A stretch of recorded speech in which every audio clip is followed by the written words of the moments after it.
a ir de lleno al desarrollo del tema, estimados colegas.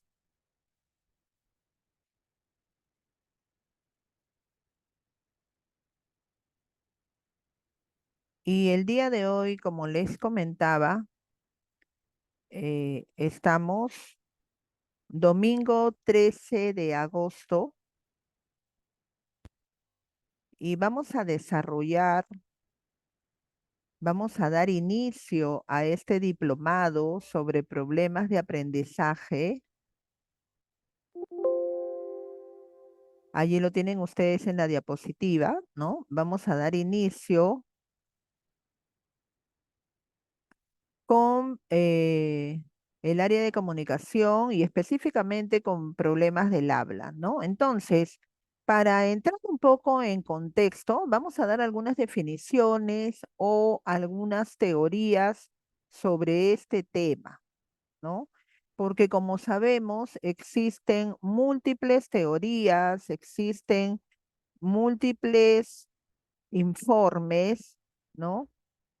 Entonces, vamos a ir desarrollando esto poco a poco para poder entenderlo, porque si bien es cierto, todos ustedes llegan con un conocimiento previo, ¿no? Siempre es bueno desarrollarlo de forma más amplia, ¿no? Y todo esto nos va a servir para poder desarrollar de mejor manera el trabajo que realizamos en día a día, ¿no? Nuestras rutas de aprendizaje, nuestro quehacer pedagógico, ¿no? Que tenemos día a día con nuestros alumnos y alumnas. Vamos a definir entonces lo que es o a lo que se llama trastornos del habla. Y les digo que he tomado o estoy poniendo algunas teorías, algunos conceptos, porque existen otras definiciones también, ¿no? Entonces, ¿a qué se refiere o qué entendemos cuando tocamos el tema trastornos del habla, ¿no? Si bien es cierto, todos nosotros sabemos que el ser humano, los bebés, los niños, nacen listos, nacen predispuestos para aprender el lenguaje, ¿no? Esa es una habilidad con la que todos nacemos. Sin embargo, vamos a necesitar, ¿no? Estímulos y vamos a necesitar eh, medios por los cuales se pueda desarrollar ese lenguaje. Los primeros estímulos, los primeros ejemplos, las primeras actividades nos las van a brindar dentro de la familia y dentro de nuestro entorno o dentro de nuestro núcleo familiar, ¿no? Entonces, la adquisición del lenguaje, ¿no? Va a estar también o guarda estrecha relación con los estímulos que se le brinden o se le hayan brindado al individuo dentro de su núcleo familiar y dentro de su entorno, ¿no? Ahora, debemos tener en cuenta que aprender, adquirir el lenguaje toma su tiempo, es un proceso, ¿no? Es un proceso, estamos hablando de un proceso. Entonces, eh, este proceso va a variar de persona a persona, de individuo a individuo, ¿no? Porque no todos reciben los mismos estímulos, no todos realizan las mismas actividades, no todos cuentan también con la misma cantidad de oportunidades, ¿no? Eh, Generalmente, ¿no? Los niños, las niñas, ¿no? En algunas ocasiones pueden presentar algunos problemas con sonidos, con palabras, ¿no? Quizás con algunas oraciones cuando están en proceso de aprendizaje, ¿no? Y eso todavía lo enfocamos o lo podemos enmarcar entre los parámetros de la normalidad, ¿no? entre los parámetros o entre los estándares de lo que encaja en lo que es normal, ¿no? Sin embargo, ¿no? Eh, la mayoría de niños, de niñas, ¿no?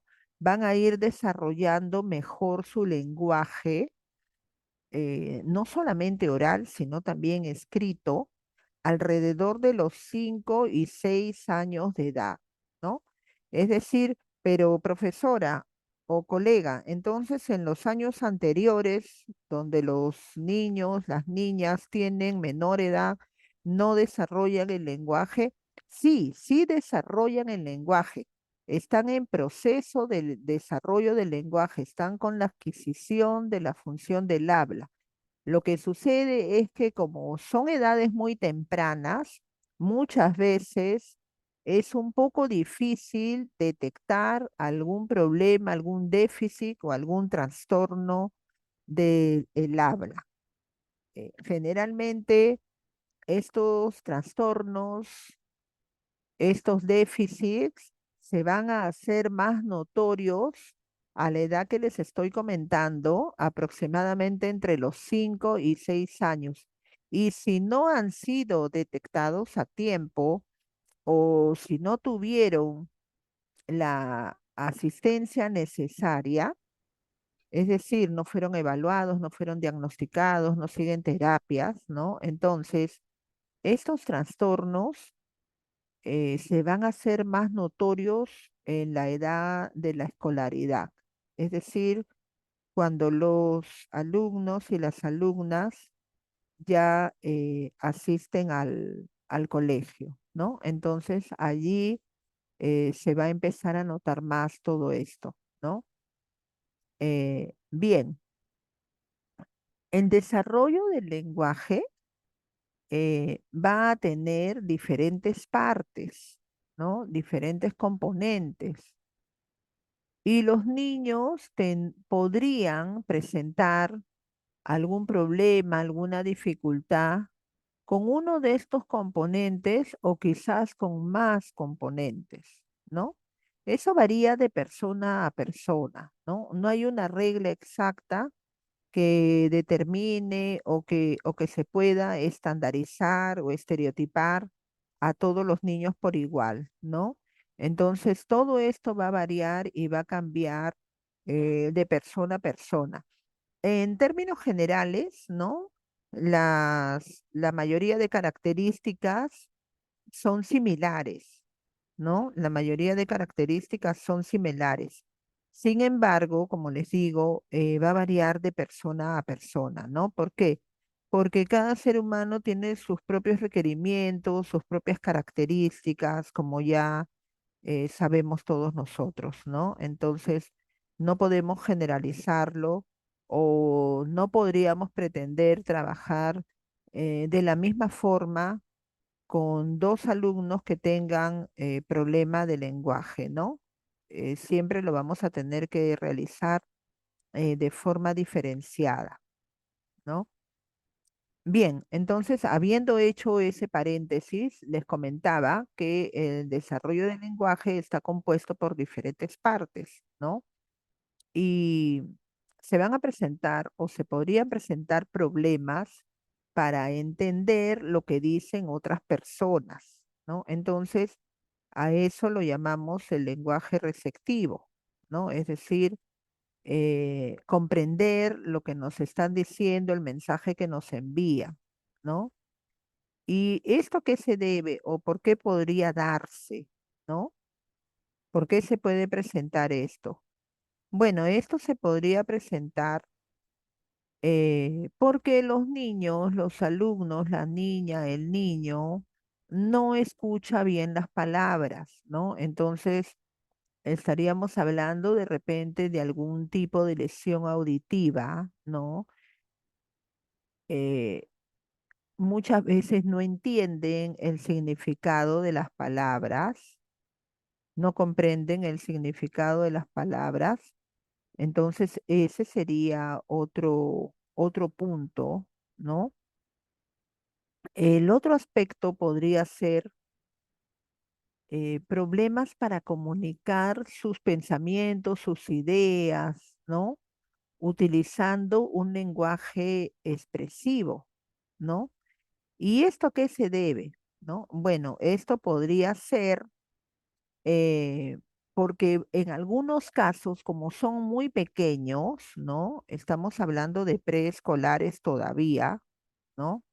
Como son muy pequeños, entonces no saben qué palabras deben emplear o deben utilizar para comunicar un mensaje, ¿no? O para hacerse entender.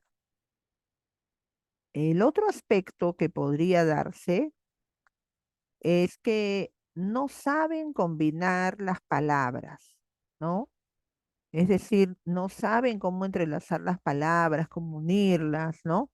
Para poder quizás formar una oración, hacerse entender, ¿no? Y el otro aspecto que también podría darse, ¿no? Es que no saben usarlas o tampoco pueden expresar las palabras, ¿no? Entonces, se pueden presentar cualquiera de estas situaciones en los niños, en las niñas, muy pequeños, ¿no?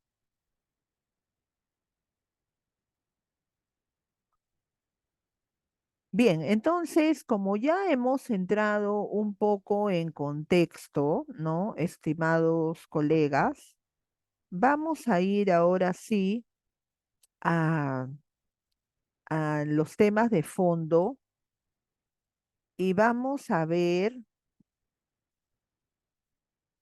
la cámara. Vamos a ver y vamos a hablar sobre la dislalia, ¿no? Que es uno de los problemas, es uno de los problemas más comunes o más frecuentes que se suelen presentar en la población infantil, ¿no? Y que muchas veces no es detectado o no es reconocido a tiempo, ¿no? Porque como son niños pequeños, se confunde, ¿no? Se confunde con la pronunciación que ellos tienen, con su manera de hablar, ¿no?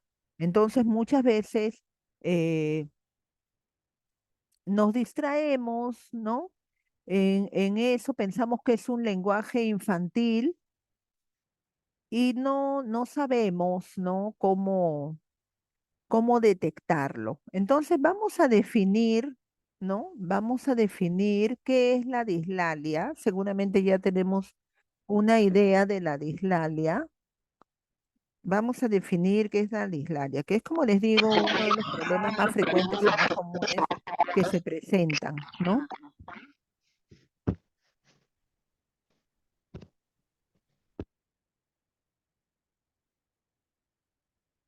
Bien, entonces, ¿qué será la dislalia? ¿No? La dislalia es un trastorno del habla, ¿no?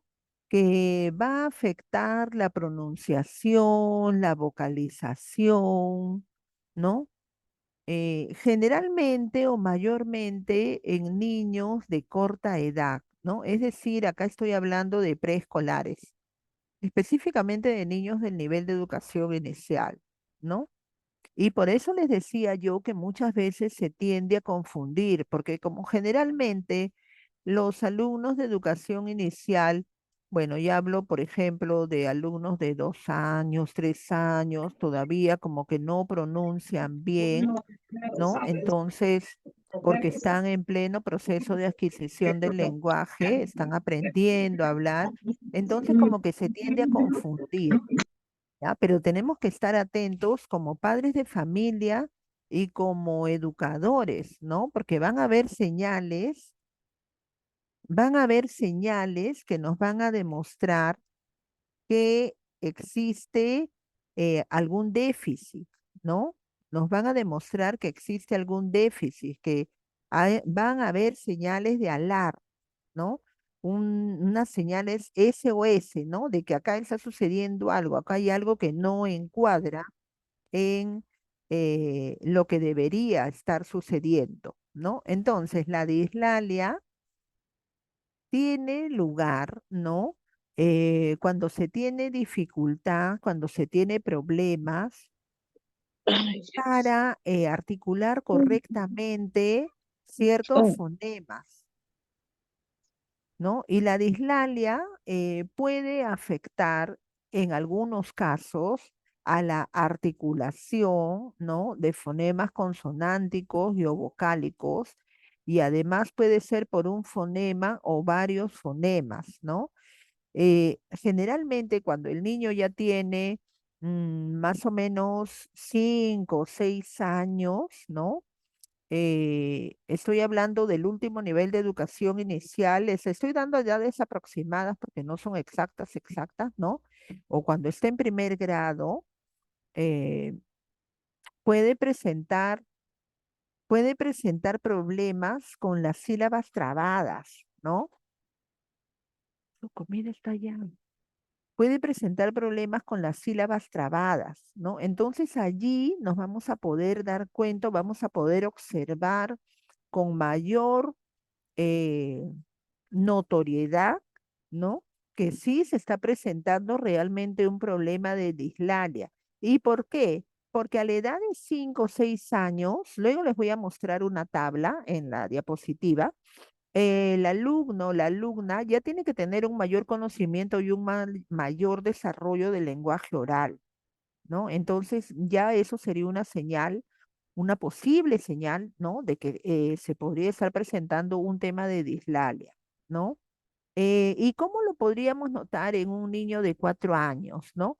Bueno, el niño de 4 años, ¿no? Generalmente todavía no está en trabadas, ¿no? Pero sí puede presentar sustitución, ¿no? Es decir, reemplazo, cambia una letra por otra, ¿no? Por decir, a ver, voy a poner un ejemplo. En lugar de decir perro, va a decir pedo, o en lugar de decir carro, va a decir cado, ¿no? Entonces está sustituyendo, cambiando, ¿no? Y el otro tipo es cuando omiten, ¿no? Lo que comúnmente se conoce o las mamás dicen, se comió una letra, ¿no? Y las mamás dicen, se comió una letra, es decir, omite, ¿no? Omite una letra, ¿no? Entonces, vamos a distinguir, ¿no? Para ya entrar más a profundidad con el tema de la dislalia, vamos a distinguir 4 tipos de dislalia, ¿ya? Vamos a distinguir 4 tipos de dislalia, vamos yendo con calma, ¿no? En primer lugar, vamos a poner la dislalia simple, luego la vamos a ir clasificando de otra forma, ¿no? Que es la dificultad para pronunciar un fonema, ¿no? Luego la múltiple, que es la dificultad para pronunciar dos o más fonemas, ¿no? Luego vamos a tener la dislalia generalizada o también conocida como otentotismo, ¿no? Que es la dificultad para pronunciar todos los fonemas, ¿no? Y afín, que es la dificultad para pronunciar todos los fonemas que tienen el mismo punto de articulación, ¿no? Entonces, la dislalia se puede producir por una pronunciación incorrecta o por omisión de diversos fonemas, ¿no? Entonces, eh, vamos a ir desarrollando esto para que ustedes noten más cómo se va a presentar este problema de aprendizaje, que es importante y es conveniente que los padres de familia tomen conciencia de esto, porque ojo, y esto sí les tengo que decir puntualmente, generalmente un problema de aprendizaje va a ir asociado o está estrechamente vinculado o se podría vincular con un problema de conducta. ¿Por qué? Porque el alumno, la alumna que tiene problemas de comunicación, que tiene problemas del habla, que tiene problemas de lenguaje, o bien puede ponerse o puede volverse un niño retraído, que no participa, que no quiere expresarse porque sabe que no lo está haciendo de la manera correcta, Entonces, se puede aislar o se puede poner un tanto introvertido, por eso les digo que afecta también la conducta, o puede ser también todo lo contrario, que esté a la defensiva porque sabe que de repente los compañeros se pueden burlar de él, ¿no? Entonces, eh, para evitar llegar a todos esos casos, es necesario que la dislalia se detecte a tiempo. Ahora, ustedes me dirán, colegas, pero nosotros estamos en la institución educativa, estamos en aula, ¿no? ¿Cómo podemos hacer nosotros? ¿Y por qué los padres de familia no se han dado cuenta? Miren, muchas veces suele suceder. Ahora con el ritmo de vida tan agitado que se lleva y con tanta tecnología que hay, eh, a veces tenemos padres, ¿no? Que trabajan ambos, que trabajan, ¿no? Fuera de casa. Entonces los padres llegan en un horario en que muchas veces se encuentran a los niños dormidos o no tienen mucho tiempo de interactuar con sus hijos y es difícil a veces para ellos notar o darse cuenta que el niño está teniendo algún problema de aprendizaje. Generalmente somos nosotros los educadores los que damos las señales de alarma. Les comento, ¿no? Una experiencia que yo he tenido en algunos momentos, ¿no? De mi carrera. Yo he sido la que notaba que el alumno o la alumna necesitaba usar anteojos, ¿no? Porque no veía la pizarra, porque se acercaba mucho al cuaderno o al libro, y cuando se lo comunicaba el padre de familia, ¿no? Que le decía que su niño no veía bien, ¿no? Que era conveniente que lo lleve a una evaluación, un especialista, los padres de familia me comentaban, ¿no? Ah, pero yo no me había dado cuenta o me pareció en la casa a veces veía de cerca el televisor, pero yo pensé que lo hacía por una conducta que tenía, pero ahora como me dice usted, ya me lo comenta, es como que me lo reafirma, entonces voy a proceder a ver qué hago, ¿no? Entonces, me ha solido pasar, no les digo que en todos los casos, porque hay padres de familia, hay mamitas que están muy pendientes, que están allí, pero nosotros como educadores, si notamos algo extraño, algo que sale de los parámetros de la normalidad en nuestros alumnos, estamos en la obligación de comunicarlo, ¿no?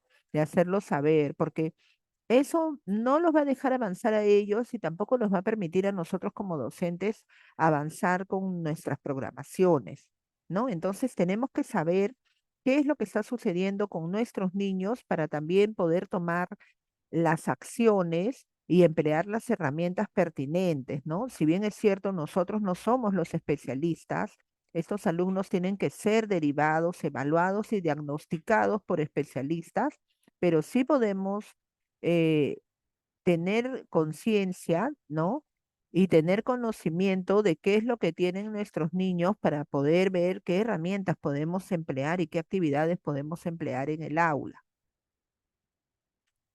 Bien, acá vamos a ir analizando eh, las causas, ¿ya? Las causas, las posibles causas de las dislalias, ¿no? Y en primer lugar vamos a tener las causas orgánicas, ¿no? Que como su nombre lo dice, ¿no? Su mismo nombre lo está indicando, son aquellas causas de carácter fisiológico, ¿no? Es decir, malformaciones en el aparato bucal, puede ser en la lengua, en los dientes, en el paladar, en los labios, un frenillo, paladar hendido, ¿no? Bueno, en el caso de los niños con labio leporino también se ha presentado esto, ¿no? Entonces, esas serían las causas de carácter orgánico, ¿no? De carácter fisiológico. Las otras causas podrían ser, ¿no? De tipo funcional, ¿no? ¿Y a qué se refieren las causas de tipo funcional, ¿no? Bueno, frecuentemente están relacionadas con un mal manejo o funcionamiento del aparato fonador, ¿no? Es decir, No, no. el niño no realiza bien las respiraciones, A veces se han dado casos, problemas en la lengua, que tienen la ¿Dónde está lengua la muy, laptop? En el grande, celular y en la tele está ahí. muy corta, ¿no? Entonces está relacionado a eso. ¿La Ahora, llavera?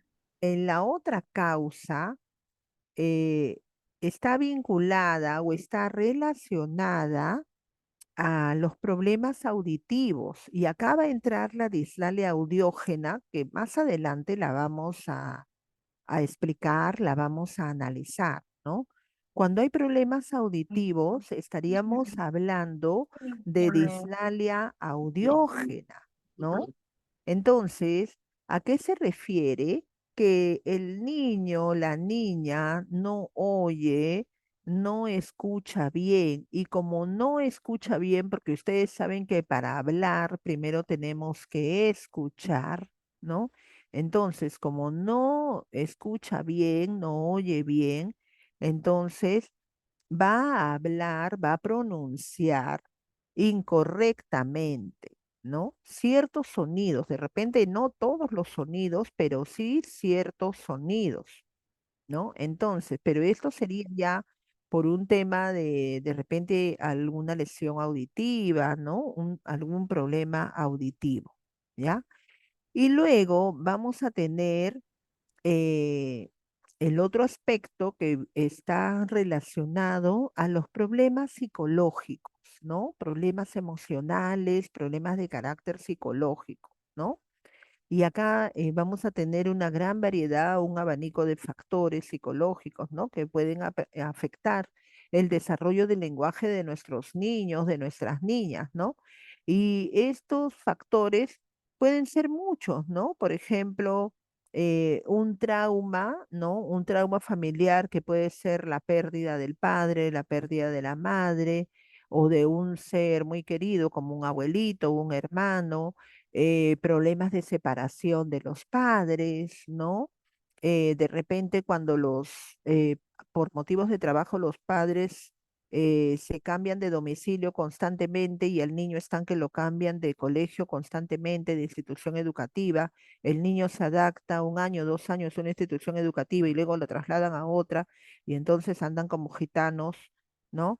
Entonces eso también afecta, podría ser que afecte, ¿no? Podría ser una de las causas, ¿no? Entonces, estimados colegas, allí les he presentado cuatro posibles causas, ¿no? Que están relacionadas o vinculadas al tema de la dislalia, ¿no? La dislalia en sí es sumamente compleja, ¿no? A veces cuando escuchamos dislalia, eh, creemos, ¿no? Que solamente está relacionado a un tema de lo que es mala pronunciación, ¿no? Pero sí, sí es cierto, es mala pronunciación, pero vamos a tener diversas clases de dislalia, ¿no? No es solamente que la dislalia es una sola, sino que existen diferentes tipos de dislalia o diferentes clases de dislalia, ¿no? Entonces, acá les presento en pantallas los diferentes tipos de dislalia que tenemos, ¿no? O que vamos a estudiar, ¿no? Que vamos a ir analizando poco a poco, ¿no? Entonces, tenemos la dislalia evolutiva, luego vamos a tener la dislalia audiógena, la dislalia orgánica y la dislalia fonológica, ¿no? Vamos a ir desarrollando una por una para el mejor entendimiento de ustedes.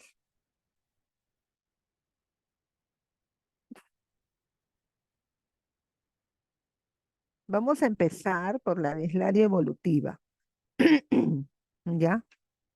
¿Y qué será o a qué se refiere la dislalia evolutiva? ¿No? ¿A qué se refiere la dislalia evolutiva? Bueno, esta dislalia generalmente se va a producir durante los primeros años de vida, ¿no? Esta dislalia generalmente se va a producir durante los primeros años de vida, ¿no? Es decir, mientras se empieza a desarrollar la adquisición del lenguaje, se empieza a desarrollar el lenguaje, ¿no? Por lo que generalmente, ¿no? Tiende a desaparecer naturalmente, espontáneamente, sin necesidad de intervención terapéutica, ¿no? De repente simplemente con ayuda del entorno familiar y de los padres de familia, ¿no? Entonces suele desaparecer, ¿no?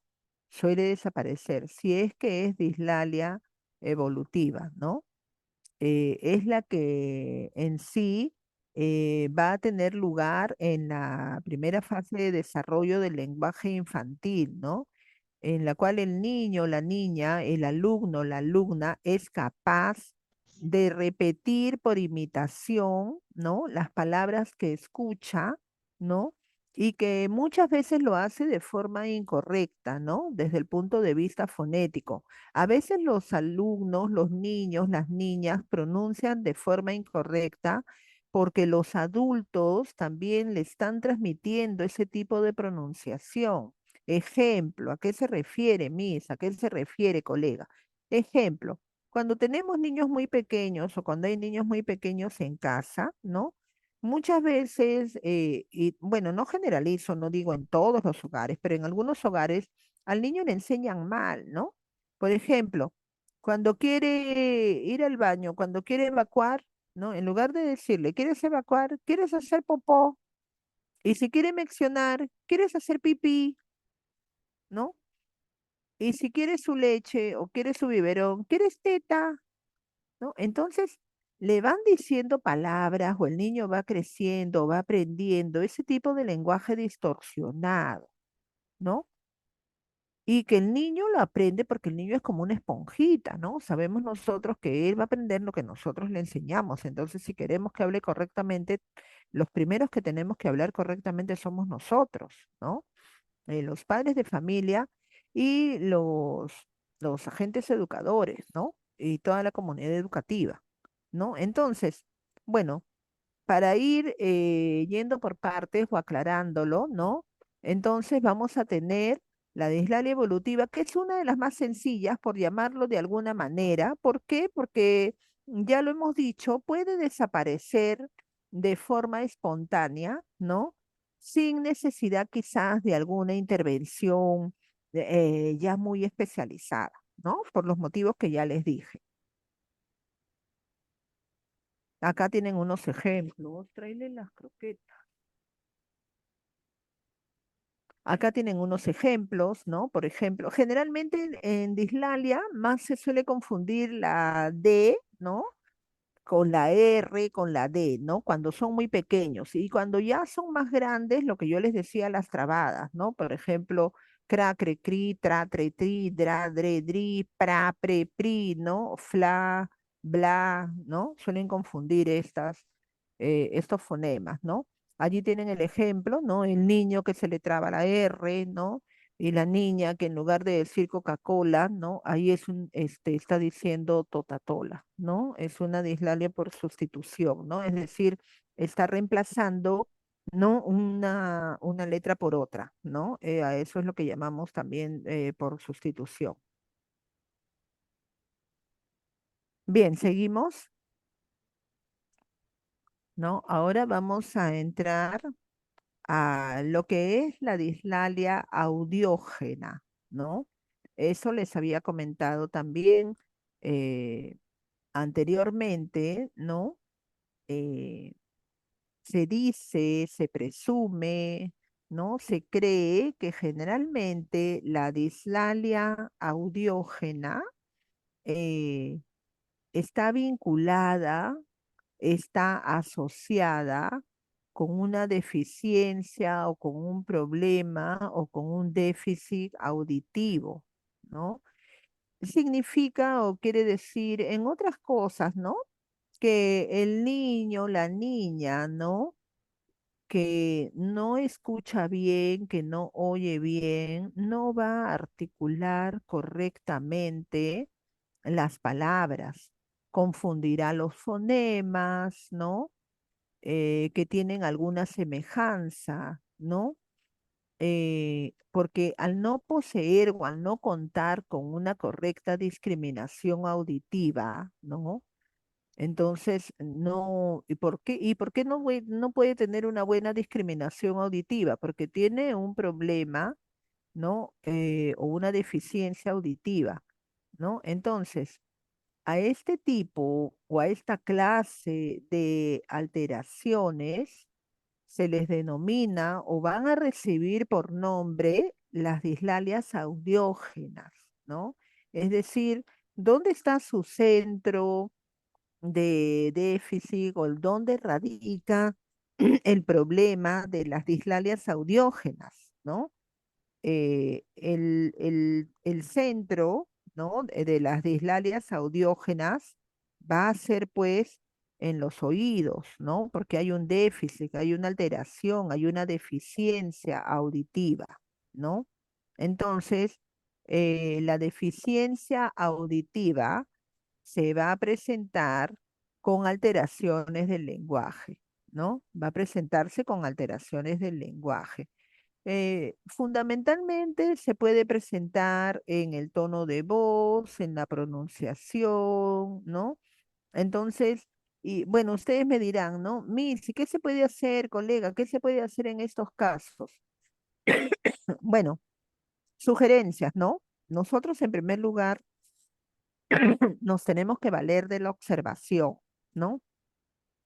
Luego, se les puede recomendar de una manera muy sutil a los padres de familia que el niño o la niña pase por una prueba de audiometría, ¿no? Lo cual nos va a arrojar un resultado o una pauta, ¿no? Sobre el problema, ¿no? Que se está, la patología que está sucediendo, ¿no? Entonces, pero eso, ¿quién lo tiene que hacer? Ya lo tiene que hacer el especialista. Entonces, nosotros como educadores, como educadoras, lo que hacemos es observar, primero valernos de la observación y luego, ¿no? Tenemos que dar aviso, ¿no? He notado, me parece, estoy observando, ¿no? Que su niño, que su niña está presentando esto. No podemos afirmar nada porque nosotros no somos los especialistas, pero sí podemos dar la señal de alarma, ¿no? Porque yo no le puedo decir de frente a un padre de familia o una mamá, su niña tiene dislalia audiógena, ¿no? ¿Por qué? ¿Por qué no podría hacer esa afirmación? Número uno, porque no soy el especialista. Si bien es cierto, soy docente, puedo dar la señal de alarma, pero no soy el especialista. El alumno tiene que ir a una evaluación, ¿no? En la cual le van a hacer un correcto diagnóstico y posteriormente a esto ya vendrán las terapias o el tratamiento que los especialistas crean convenientes. Lo que sí tienen que hacer los padres de familia con nosotros, ¿no?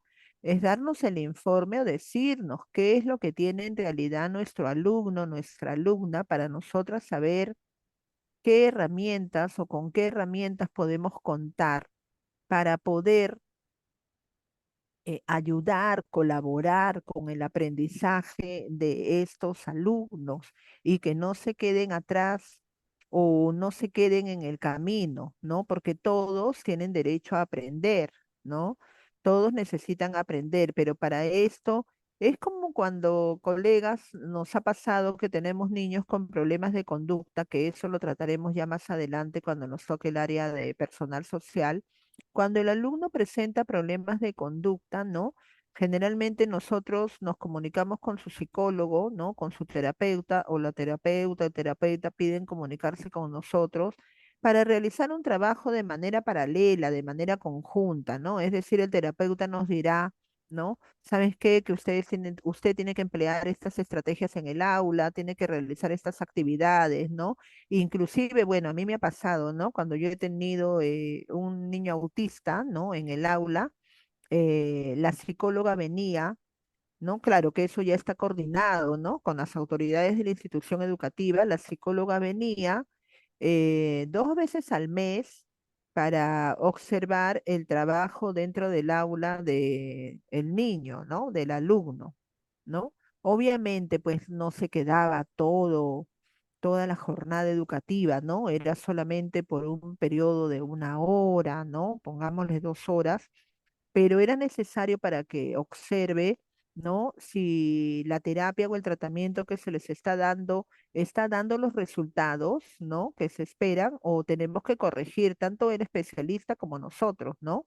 Pero todo eso se hace en aras o en bien de que el alumno mejore, ¿no? Porque tampoco nos podemos quedar de brazos cruzados, ¿no? Entonces, bueno, creo que ya quedó claro lo de la dislalia audiógena, ¿no? Dislalia audiógena, ¿no? Está relacionado con alguna deficiencia auditiva, ¿no? Generalmente esta dislalia, ¿no? Acá entre nosotros les comento, esta dislalia se corrige o es un poco más fácil de corregir, ¿no? Si es que el niño pues sigue su terapia, ¿no? A veces les ponen un audífono, algo, entonces ya es más fácil poder alcanzar la solución, ¿no? No es lo mismo con los otros tipos de dislalia, ¿no? Miren, por ejemplo, bueno, acá he tratado con la imagen, ¿no? Para que ustedes no se olviden, ¿no? El alumno se está agarrando la orejita para que ustedes se acuerden que la dislalia audiógena es por un tema de eh, un problema auditivo, ¿no? Pues no se puede realizar una buena discriminación auditiva por consiguiente, y como no escucha bien, ¿no? Entonces tampoco va a hablar bien, ¿no? Entonces, una cosa jala la otra, una cosa está relacionada con la otra, entonces tenemos que solucionarlo para que es una reacción en cadena, para que lo entendamos, ¿no? Mejor.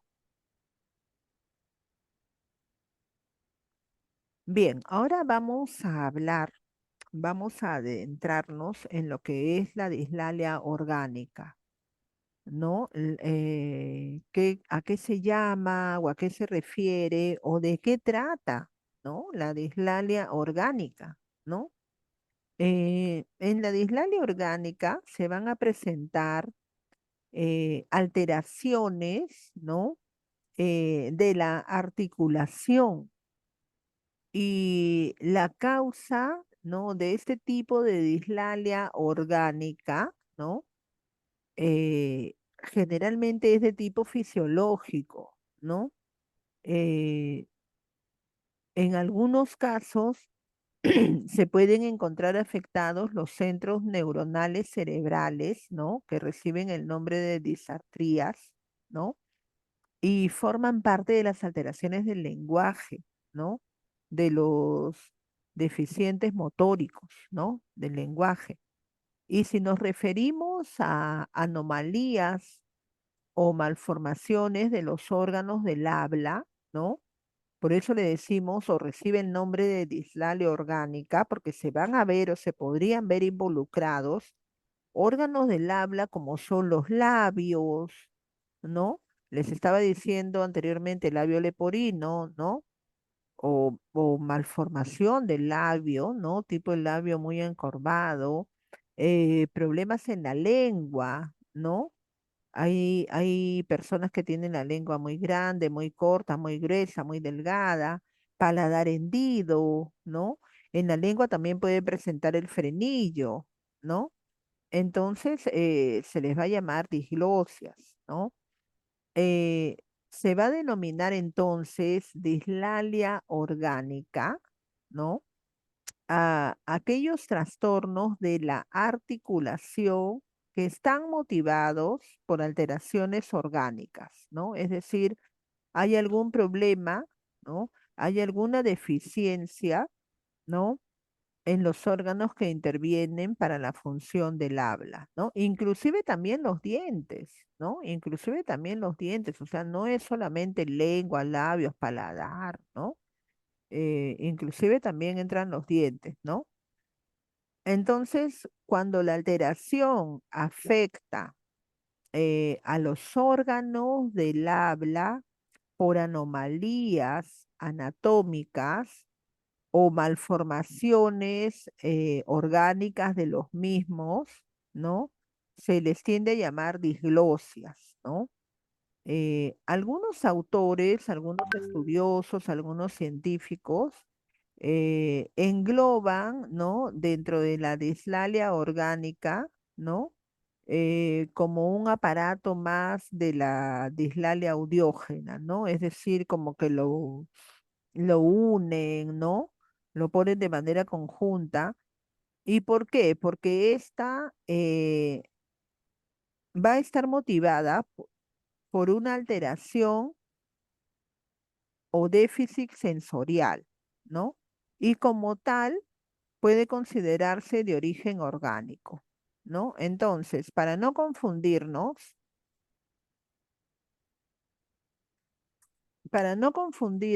y haciendo un breve resumen, dislalia orgánica, perdón, dislalia audiógena, habíamos dicho. Dislalia audiógena está relacionada o está asociada a algún problema, algún déficit, alguna alteración de los oídos, ¿no? Entonces, como no escuchamos bien, como el alumno, la alumna no escucha bien, no puede hablar correctamente, no pronuncia correctamente, ¿no? Entonces, haciendo un breve resumen, ¿no?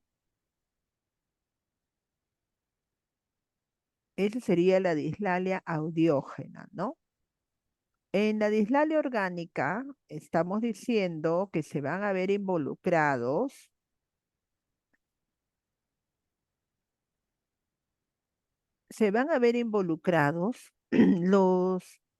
los órganos que intervienen en la función del habla, ¿no? Es decir, para decirlo de otra forma, si quieren, el aparato bucal, labios, lengua, paladar, dientes, ¿no? Todos ellos se van a ver involucrados, ¿no? Por eso le decimos o le llamamos dislalia orgánica, ¿no? Ahora, generalmente, bueno, yo les comento, ¿no? Eh, en algunos casos, cuando la dislalia es orgánica, ¿no? Generalmente, no les digo en todos, no colegas, no generalicemos, pero les digo en algunos casos se soluciona cuando en este caso el paciente, el niño, la niña, es sometido a una intervención quirúrgica, ¿no? ¿Por qué? Porque, porque generalmente si es un frenillo, es decir, que es como una telita, ¿no? Como una pitita que se ubica debajo de la lengua. Entonces, para corregir eso, hay que hacer un procedimiento quirúrgico, ¿no? Y cuando ya se quita eso, se retira eso, entonces ya viene la solución, ¿no? La solución es más fácil, ¿no? La solución es más fácil. Cuando se han presentado casos de dislalia orgánica por labio leporino o por paladar hendido, también se procede de la misma manera, ¿no? Y ya la solución también va a ser, bueno, va a venir por añadidura, ¿no? Es la solución también es, como les digo, a través de una intervención quirúrgica. Ahora, no quiero que generalicemos, ¿no? Les estoy diciendo en algunos casos, cada persona es, cada ser es un individuo con diferentes características, ¿no? Con diferentes habilidades, con diferentes potencialidades, ¿no? Entonces, vamos a hallar los especialistas, ¿no? Son los encargados de hallar la, la fórmula correcta, si lo queremos decir de alguna manera, ¿no? Para poder dar solución a este tipo de problemas, ¿no? Entonces, como les digo, en algunos casos, si se presentara lo que les he mencionado anteriormente, la solución se va a dar con la solución se va a dar con alguna intervención quirúrgica, ¿no?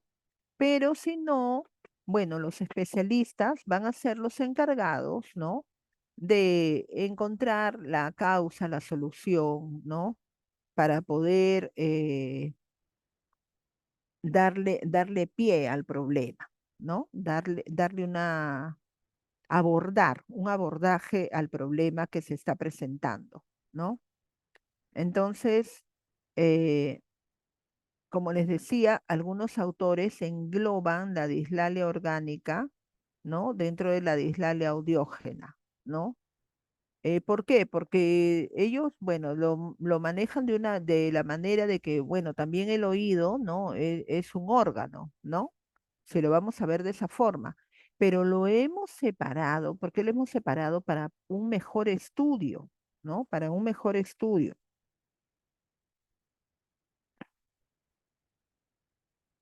Vamos a continuar. Miren, bueno, seguramente en algún momento me van a hacer la pregunta, me van a hacer la interrogante, ¿no?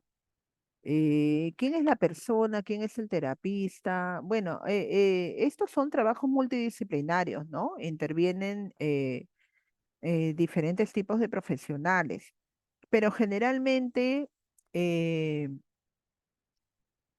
los que intervienen de manera más directa para tratar los diferentes tipos de dislalias son los logopedas, ¿no? Los logopedas son los profesionales que generalmente realizan una mayor intervención para brindar una contribución, una ayuda, una solución a este tipo de dislalias, ¿no?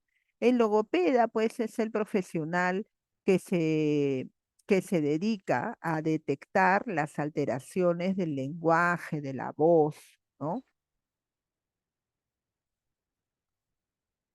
Allí tienen, por ejemplo, lo que yo les estaba diciendo, ¿no? La dislalia orgánica, ¿no? Allí en la diapositiva ven, ¿no? Puede ser el labio, el diente, la amígdala, la lengua, la úvula, la encía, el paladar blando, paladar duro, paladar hendido, ¿no? Entonces, vamos a tener diferentes factores, ¿no? Diferentes factores que pueden producir o que pueden estar ocasionando que se produzca la dislalia orgánica, ¿ya?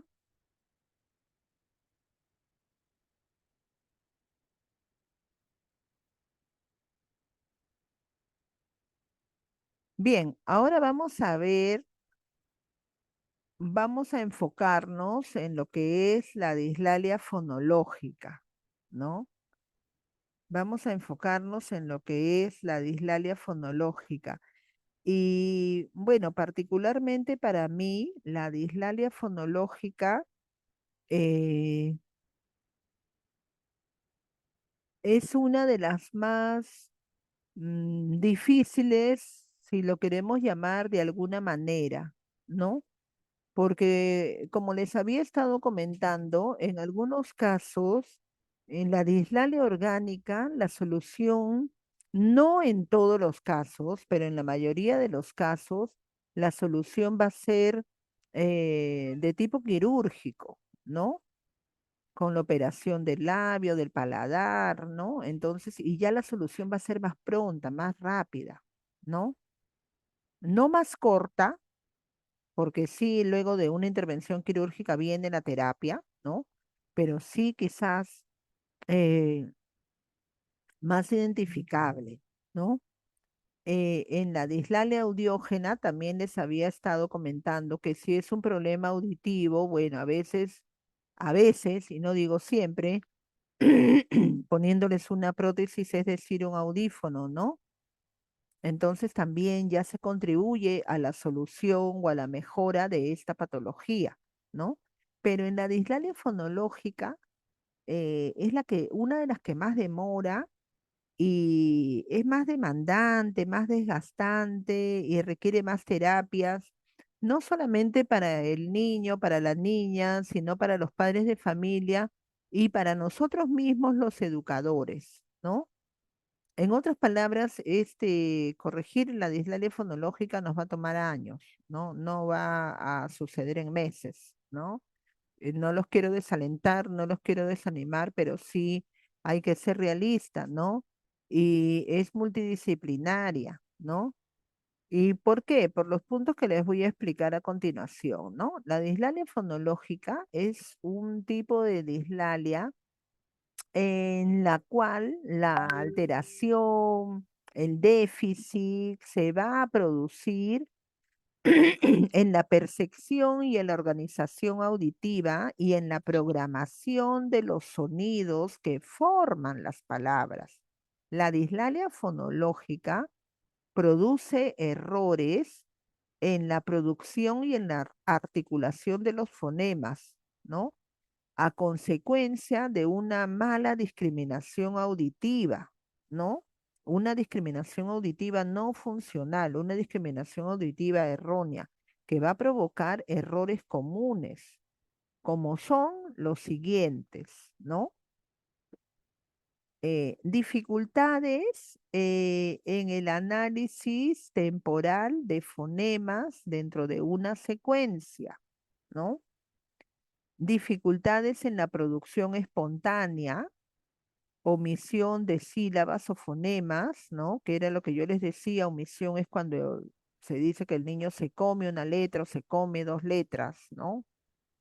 Alteración del orden fonético y silábico, ¿no? Es decir, eh, al momento que quieren pronunciar, no lo van a pronunciar en el orden correcto, ¿no? Por ejemplo, pelota, petota, ¿no? Carro, cado, ¿no? En lugar de decir casa, pueden decir taza, ¿no? Es decir, se va a presentar dislalia por sustitución, por omisión. Sustitución cambian una letra por otra, ¿no? Cambian un fonema por otro. Y en omisión, ¿no? Eh, se comen la palabra, ¿no? Por decirlo de alguna manera. Entonces es más compleja, ¿no? Y entra también todo lo que es la discriminación auditiva. No pueden realizar una buena discriminación auditiva. Entonces, aquí el trabajo es más complejo, ¿no?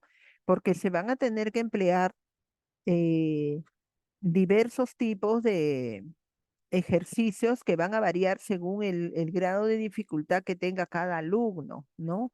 Cada niño, cada niña, ¿no? Entonces, acá sí entra a tallar la terapia del lenguaje, el logopeda, muchas veces también el psicólogo, ¿no? O la psicóloga, ¿no?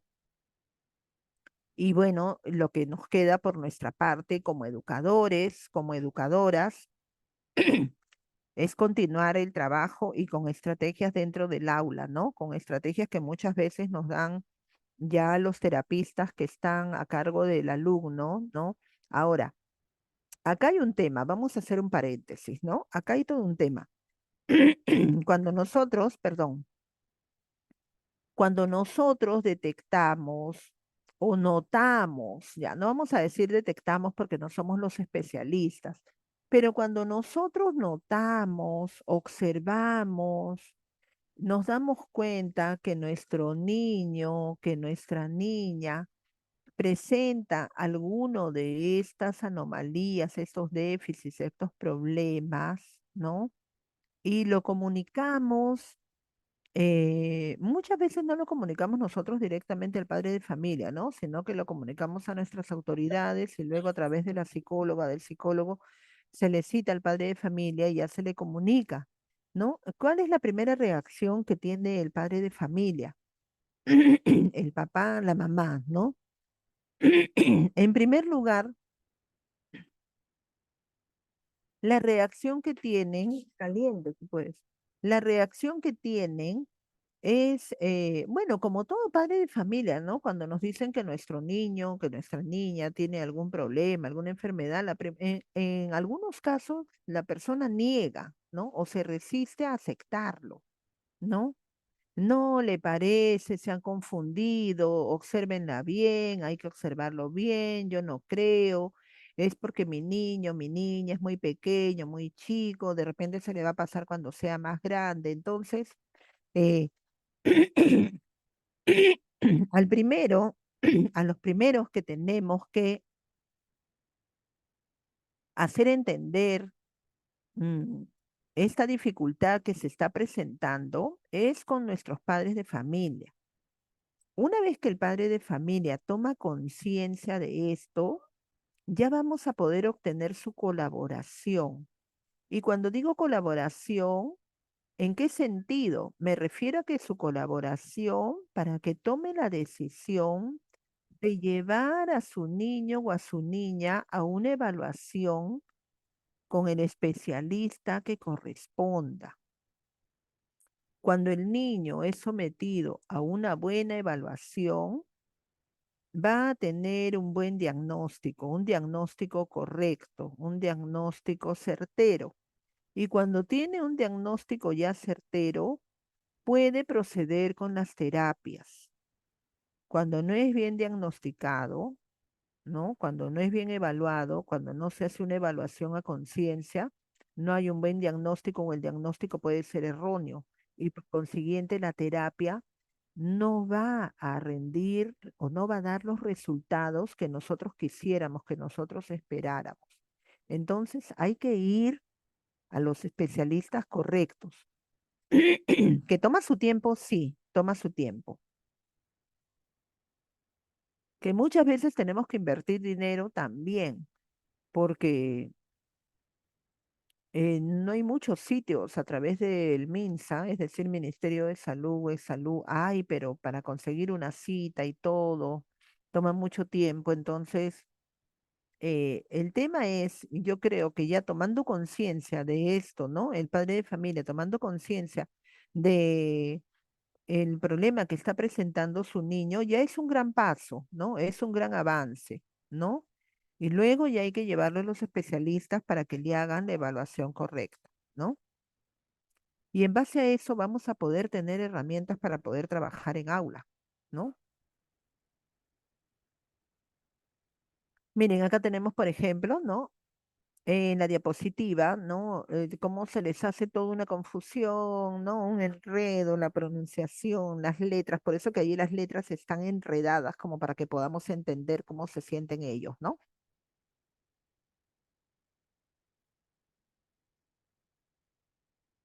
Bien, a ver, acá viene una parte que seguramente ustedes estaban esperando, ¿no? Pero quiero hacer hincapié en algo, ¿no? Esto va a ser, ¿no? Los tics, las pautas que yo les estoy poniendo acá, tómenlo como, a ver, como un botiquín de primeros auxilios, ¿no? Es decir, como la primera ayuda que nosotros podemos brindar hasta que, ¿no? Porque ustedes saben que hasta que el papá lleve al niño a evaluación, hasta que le hagan el diagnóstico, hasta que lo lleven a terapia, cuánto tiempo pasó, ¿no? Y nosotros en el aula, ¿qué hacemos, ¿no? ¿Qué hacemos? ¿Cómo trabajamos con ese alumno, con esa alumna? ¿Qué podemos hacer? ¿Qué herramientas podemos usar? ¿Qué estrategias, ¿no? ¿Cómo podemos ir ayudándolo hasta que, ¿no? Tenga el diagnóstico certero y bueno, ya nos digan, ¿sabe qué, profesor, docente, usted va a trabajar de esta forma con este alumno, con esta alumna, ¿no? Entonces, como les digo, esto que yo les estoy presentando acá es como un botiquín de primeros auxilios, ¿no? Es decir, el botiquín de primeros auxilios, ¿para qué lo utilizamos? Para una atención inmediata, ¿no? Hasta que te lleven al hospital o te lleven al especialista y te den allí sí la verdadera cura, la verdadera solución que necesitas, ¿no? Entonces, esto que está acá, como les digo, igual no se puede trabajar de la misma manera con todos los niños, va a depender del tipo de anomalía que presenten, pero es una guía, como una ayuda, como unos tips, unos consejos que podrían ir haciendo, ¿no? Y son unas pequeñas actividades que van a mejorar en algunos casos la musculatura, ¿no? De la boca, ¿no? De la cara, que se emplean para poder realizar una buena pronunciación y mejorar la articulación, ¿no? Entonces, lo que quiero que quede claro es que esto no es la solución, ¿ya? La solución va a ser la terapia, el diagnóstico, la buena evaluación que tenga el alumno. Estos son tips para nosotros poder ir ayudándonos en el aula, ¿no? Hasta que ya tengamos la solución verdadera, la solución definitiva, ¿no? Entonces, en primer lugar, trabajar los músculos, ¿no? De la boca, de la cara, son necesarios para solucionar algunos problemas o déficits relacionados con la articulación de palabras, ¿no? Existen una gran cantidad, si ustedes entran a internet, existen gran cantidad de ejercicios linguales de menor o mayor dificultad para trabajar con los niños, ¿no? Con dislalia. Algunos de ellos, el más conocido, ¿no? Es meter y sacar la lengua, inflar globos o soplar los globos, soplar con cañitas, el clásico que se les pone azúcar o miel alrededor de la boca, de todos los labios, para que ellos vayan poniendo la lengua hacia arriba, hacia abajo, hacia la derecha o hacia la izquierda, ¿no? Eh, recorrer los dientes con la lengua también de un lado a otro, ¿no? Como si la lengua fuera un cepillo dental, ¿no? Así van a recorrer los dientes con la lengua. Son ejercicios para el músculo de la lengua, porque sabemos que la lengua es un músculo, ¿no? Chasquear con la lengua, ¿no? Ejercicios con los labios, ¿no? Como si hicieran muecas con los labios, ¿no? Entonces, esos son pequeños tips que podríamos ir aplicando en el aula de pronto hasta que el niño, pues si el niño no esté ahí abandonado, ¿no? Hasta que lo lleven a la evaluación, tenga un diagnóstico, ¿no? Pero como les digo, esto va a cambiar y va a diferenciarse según el tipo de dislalia que presente el alumno, la alumna, ¿no? Porque no todos van a presentar la misma dislalia. Bien, miren, acá les presento una tabla, ¿no? Para que más o menos, bueno, ustedes ya deben tener conocimiento de esto, pero es como un recordatorio, ¿no? Para que más o menos recordemos las edades en las cuales se adquieren los fonemas y más o menos nos sirva para darnos una idea de que si en realidad estamos viendo que nuestros alumnos andan bien o de repente por ahí se están equivocando, ¿no? O están fallando y entonces ya nos podríamos estar dando cuenta que hay un problema de pronunciación, ¿no? De vocalización, ¿no? Entonces, acá tenemos una tablita de fonemas y grupos consonánticos, ¿no? Eh, como ven ustedes, ¿no?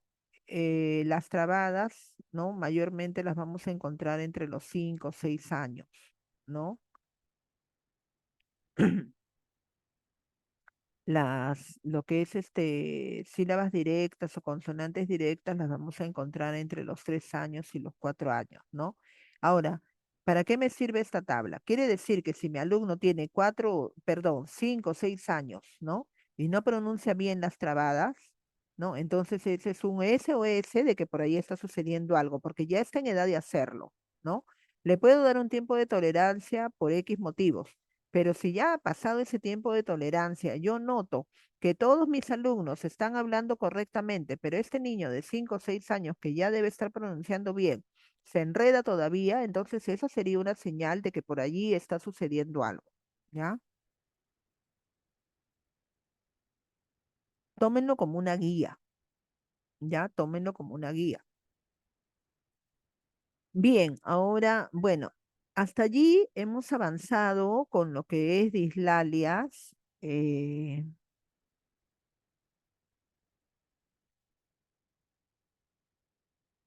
Luego voy a estar viendo o absolviendo sus preguntas, ¿no? O sus comentarios.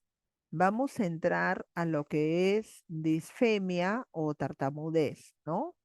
Generalmente o comúnmente lo conocemos como tartamudez, pero el nombre técnico es disfemia, ¿no? Entonces, ¿qué es la disfemia? Bueno, sabemos, ¿no? La tartamudez tenemos una idea de lo que es, ¿no? Vamos a dar la definición. La disfemia o tartamudez generalmente suele aparecer en la infancia, ¿no? En la infancia, en la niñez. Habitualmente entre aproximadamente, ¿no? entre los 2 y 4 años, ¿no? No es una regla general, ¿no? A veces no aparece esa edad y aparece cuando son más grandes, ¿no? Va a depender de muchos factores, ¿no? En algunos casos coincide con el lenguaje conectado, ¿no? Es decir, cuando el niño comienza a combinar varias palabras formando sus primeras oraciones, ¿no? La disfemia inicial o la disfemia en su primera fase, en algunos casos aparece a partir de los 3 años de edad, ¿no? En algunos casos, ¿no? Eh, la episódica se origina a partir de los 5 años, ¿no? Y en ella, es decir, ahora sí, realmente a partir de los 5 años, son característicos los episodios de tartamudeo que van a alterar la fluidez verbal, ¿no? Es decir, eh, el alumno, la alumna, ¿no? Va a repetir eh, un fonema, una sílaba o una palabra muchas veces, ¿no? O prolonga el sonido, ¿no? Transcurridos los primeros 10 años tras la aparición de los primeros episodios de tartamudez, se va a considerar que el sujeto ya padece disfemia o tartamudez, ¿no? Ahora, eh, la tartamudez acarrea también problema de conducta. ¿Por qué? Porque la persona se va a volver introvertida o se vuelve apática, se vuelve poco comunicativa. Como sabe, como es consciente que no habla correctamente o que cada vez que habla de todas las palabras que va a decir, de repente si va a decir una oración, dos en dos va a tartamudear o le va a venir el episodio de disfemia, ¿no? Entonces, eh, en muchas ocasiones recurren al mutismo selectivo. ¿Y cómo es el mutismo selectivo? Es decir, solamente converso en mi zona de confort. ¿Cuál es mi zona de confort? Mi entorno familiar, mi familia, ¿no?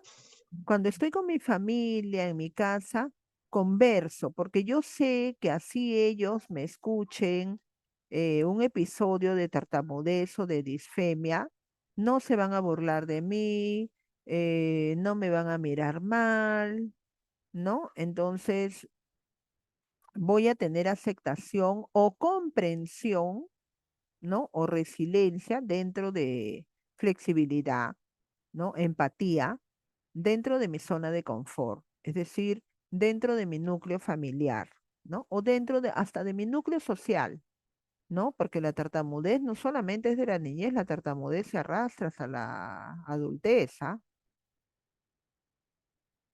Pero va a suceder lo contrario, ¿no? Como les estoy comentando, cuando la persona, por eso les decía, opta por el mutismo selectivo, porque ya cuando salió de su zona de confort y está con personas extrañas o con personas que no le generan confianza, entonces, para evitar que lo miren raro o que se burlen o que le digan, ¿qué dijiste? Repite que no te entendí, entonces optan por quedarse o permanecer en silencio, ¿no? Entonces, allí vamos a tener este problema de conducta. Ahora, sabemos todos nosotros, ¿no? Que cuando la persona no habla correctamente, ¿no? ¿Y qué trae como consecuencia? Eso lo sabemos nosotros, colegas, ¿no? Que no escribe correctamente, ¿no? Entonces, eh, se pueden presentar múltiples problemas. Vamos a ver ahora algunos síntomas, ¿ya? Más comunes de la disfemia o tartamudez.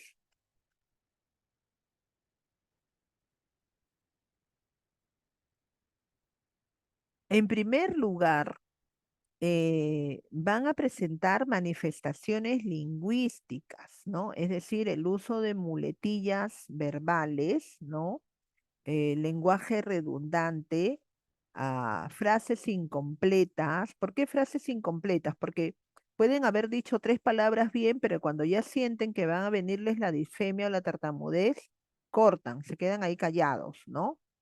Pueden también presentar un discurso incoherente o descoordinación entre lo que piensan y lo que hablan, ¿no? Es decir, también les genera muchas veces frustración porque ellos piensan, sienten y quieren decir algo, pero no lo pueden expresar de la forma adecuada, de la forma correcta, ¿no? ¿Debido a qué? Debido a la disfemia, debido a la tartamudez, ¿no? Acá iba yo a lo que yo les decía, manifestaciones conductuales, y esto generalmente, colegas, los problemas de conducta se van a presentar generalmente o van asociados o se manifiestan de forma paralela con los problemas de aprendizaje. Es muy raro que un alumno, o son muy pocos los casos que un alumno que presenta un problema de aprendizaje no tenga un problema de conducta, ¿no? O no presente una alteración de su conducta. Generalmente no es una conducta, por decirlo de alguna manera, de hiperactividad, más bien es todo lo contrario, ¿no? En la mayoría de los casos el niño se vuelve introvertido, retraído, poco comunicativo, le cuesta desarrollar las habilidades sociales y las relaciones interpersonales, ¿no? Con sus pares, ¿no? Entonces, en manifestaciones culturales va a haber mutismo, que era lo que yo les decía, optan por el silencio, ¿no? Como no hablo bien, no hablo correctamente, mejor me quedo callado para que no se burlen de mí o nadie me diga nada, ¿no? Inhibición o timidez temporales, ¿no? ¿Y por qué le decimos temporales?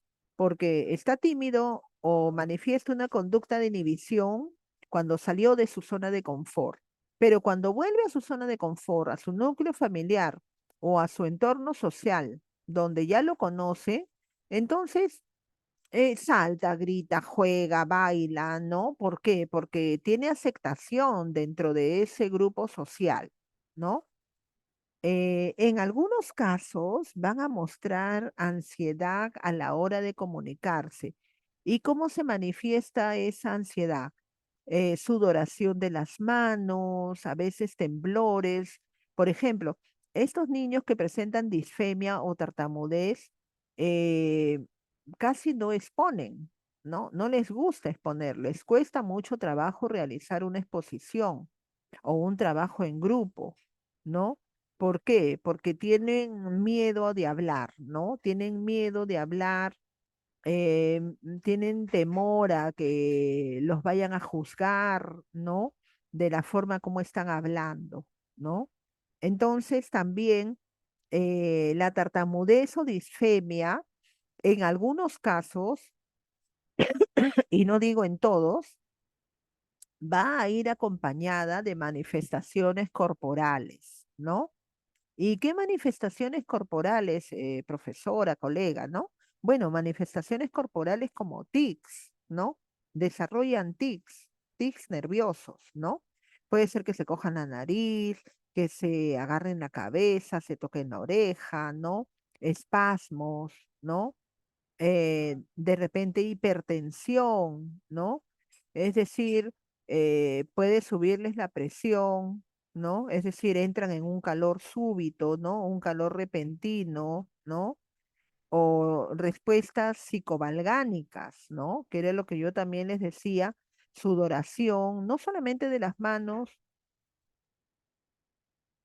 sino también sudoración del cuerpo, ¿no? Excesiva sudoración, palidez, ¿no? Algunos tiemblan, ¿no? Entonces, imagínense todo lo que trae como consecuencia la tartamudez o disfemia, ¿no? Y como les digo, cuando esto se deja pasar, porque hay personas que no llevan a terapia a sus hijos y tienen la idea, ¿no? O tienen el grave error, ¿no? Ya le va a pasar, cuando crezca se le va a ir. Sí, esto es porque es niño, pero cuando ahorita está en inicial o está en primaria, pero cuando esté en secundaria le va a pasar. Eso no es así. Eso es engañarse a uno mismo, ¿no? Entonces, es mejor eh, abordar el problema. Es difícil, sí, es difícil. Es difícil en muchos aspectos, en el aspecto económico, en el aspecto social, ¿no? Pero tenemos que abordarlo, ¿no? Porque estamos obligados, es parte de la salud de nuestros hijos y de nuestros alumnos, ¿no?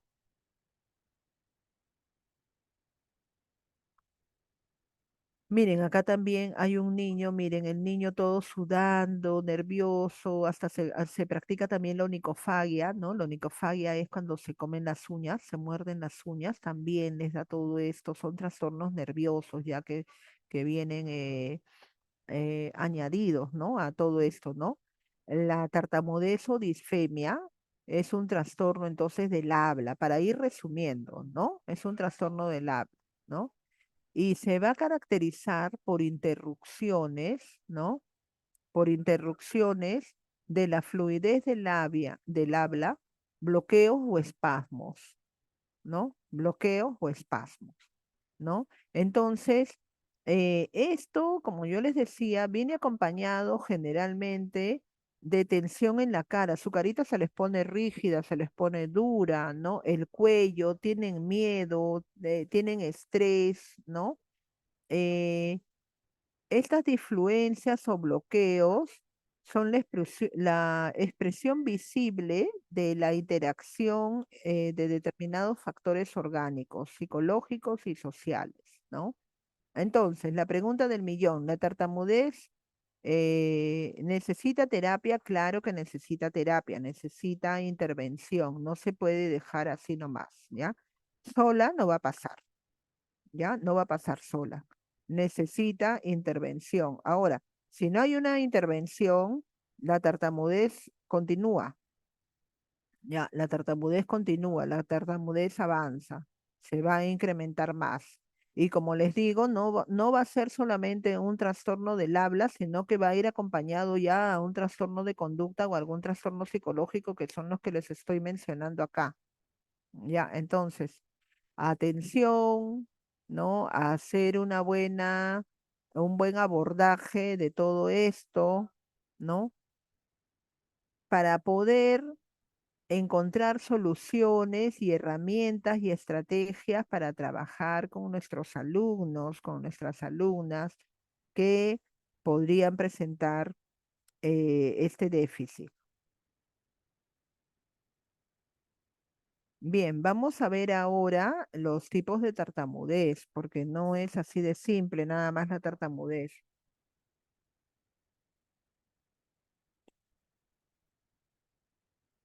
Tenemos en primer lugar la tartamudez neurogénica, ¿ya? Este tipo de tartamudez es producida por una lesión cerebral, ¿ya? También se le puede conocer o se le llama, ¿no? Tartamudez adquirida, ¿no? El tartamudeo puede ocurrir en cualquier momento de la oración, la frase o la palabra, ¿no? Tartamudean incluso, es una de las más fuertes, ¿no? Porque tartamudean incluso cantando o susurrando, ¿no? Y generalmente no muestran miedo o ansiedad, ¿no? Eh, Ha sucedido en algunos casos, ¿no? Que cuando tartamudean, ¿no? Cuando cantan no tartamudean, pero sí cuando hablan. Pero en este tipo de tartamudez neurogénica, sí tartamudean cantando, hablando, o susurrando, haciendo lo que hagan tartamudean. Es una de las más fuertes, ¿ya? Es de tipo neurológico. El otro tipo de disfemia o tartamudez es la psicogena, ¿no? Es la menos común, ¿no? Y es producida por un trauma severo, ¿no?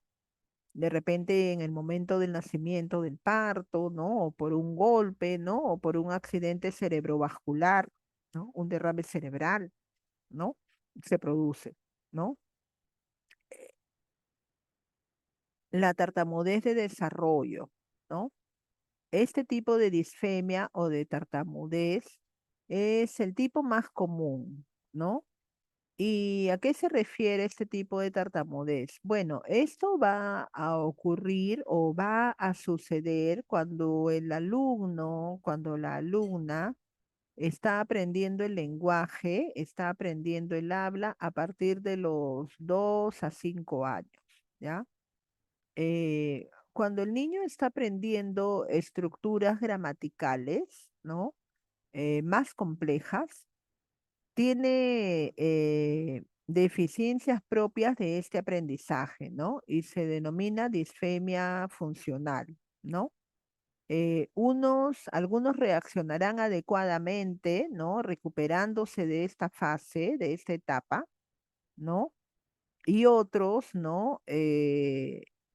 Si se han dado factores de intensidad, ¿no? Entonces van a aumentar con la tartamudez, ¿ya?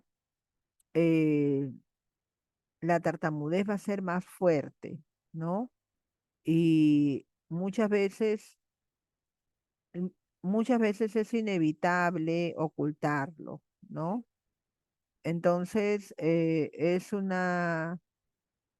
un tipo de tartamudez que necesita, requiere o se sugiere una intervención inmediata, ¿no? Para poderle dar algún tipo de solución a esto.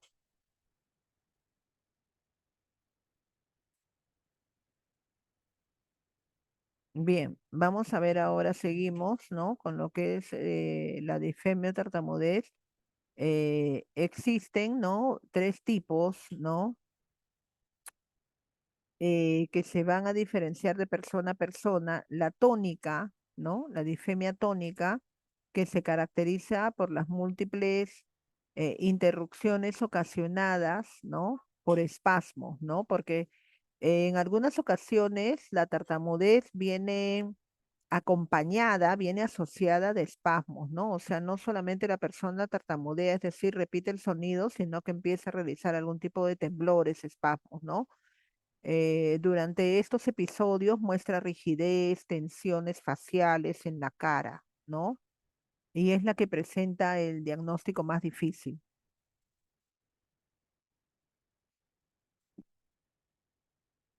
En algunos casos, la persona con este tipo de disfemia se aísla, ¿no? La disfemia clónica, ¿no? Que se caracteriza por las repeticiones de sílabas, ¿no? O palabras completas, ¿no?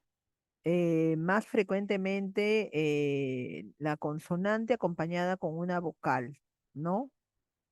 Y se van a dar generalmente al principio de la oración o en medio de la oración, ¿no?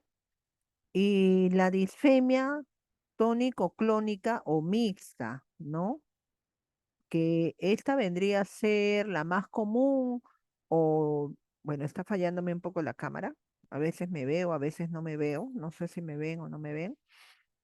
Eh, Esta vendría a ser una de las más comunes, ¿no? Eh, es la que se va a presentar con mayor frecuencia, ¿no? Porque resulta más trabajoso, ¿no?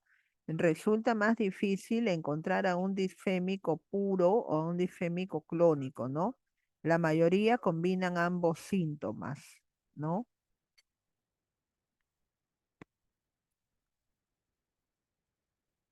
Bien, quiero que quede tiempo ya, más o menos en 10 minutos estamos, o 5 estamos acabando porque quiero que quede tiempo para que puedan realizar ustedes sus intervenciones, ¿no? Acá les voy a poner algunos ejemplos de enfoques de tratamiento, ¿no? De la disfemia o tartamudez, ¿no? Miren todo lo que hay que hacer o lo que se puede hacer o lo que se tiene que hacer, ¿no? Miren. En primer lugar, la terapia del habla, ¿no? En primer lugar, vamos a tener la terapia del habla, que va a enseñar a reducir la velocidad del habla, ¿no? Es decir, a que hagan pausas para poder respiren y puedan pronunciar correctamente la palabra, ¿no? Es decir, y detecten cuándo les va a venir la tartamudez, ¿no? Al principio es posible, generalmente la persona que es tartamuda trata de hablar pausado, trata de hablar lento, ¿no? Cuando ya está yendo a terapias, porque le enseñan así para que pueda reconocer cuándo le va a venir la disfemia o la tartamudez, ¿no? Entonces hablan lento, ¿no? Para poder ir controlándose, autorregulándose, ¿no? Y tratando de que el habla vaya produciéndose de forma más natural, ¿no? Eh, Otro enfoque de tratamiento son los dispositivos electrónicos. Eso ya es más moderno, ¿no? Ahora, yo les estoy diciendo esto como ejemplos, ¿no? Ahora, esto va a variar de persona a persona, ¿no? O sea, ¿quién va a determinar qué usa o qué emplea cada persona que tiene disfemia o tartamudez? El especialista, el terapista. Él es el que va a determinar, ¿ya? No nosotros.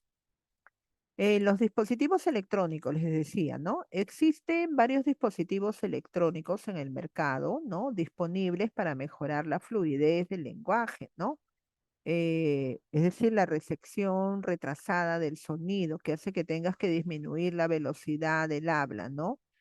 El discurso se escuchará distorsionado a través de la máquina, ¿no? Hay otro método que imita el habla, ¿no? Para que suene como si hablaras al unísono con alguien más, ¿no? Hay algunos dispositivos electrónicos pequeños que se llevan puestos durante las actividades, ¿no? Eh, y como yo les decía, el logopeda, ¿no? Es el que tiene que decidir si va a emplear este dispositivo o no va a emplear este dispositivo. Generalmente, en los casos de los cuales yo he tenido conocimiento, los dispositivos electrónicos no se emplean mucho.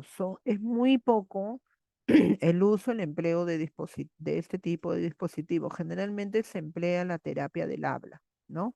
O la terapia cognitiva conductual. Eh, Este tipo de terapia cognitivo-conductual, ¿no?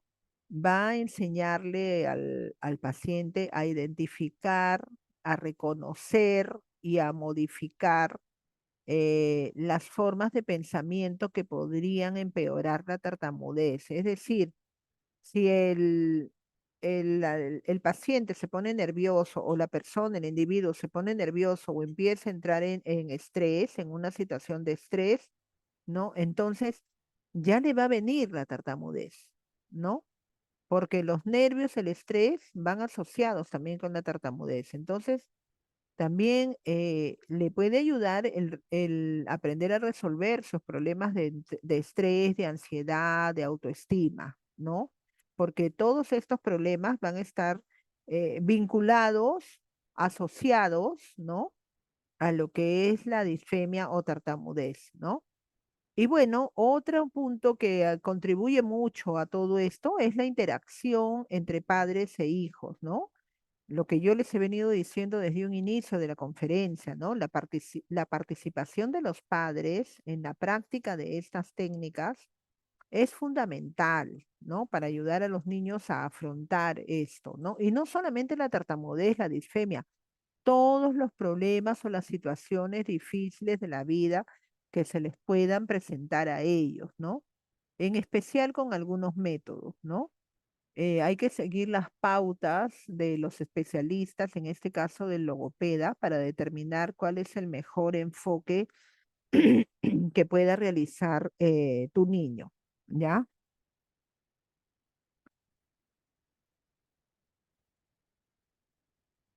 Bien, entonces, estimados colegas, hemos llegado al final de la conferencia del día de hoy. Eh, Estoy dejando estos minutos para poder escuchar los comentarios de ustedes. No sé ¿Qué les ha parecido la conferencia del día de hoy? ¿No?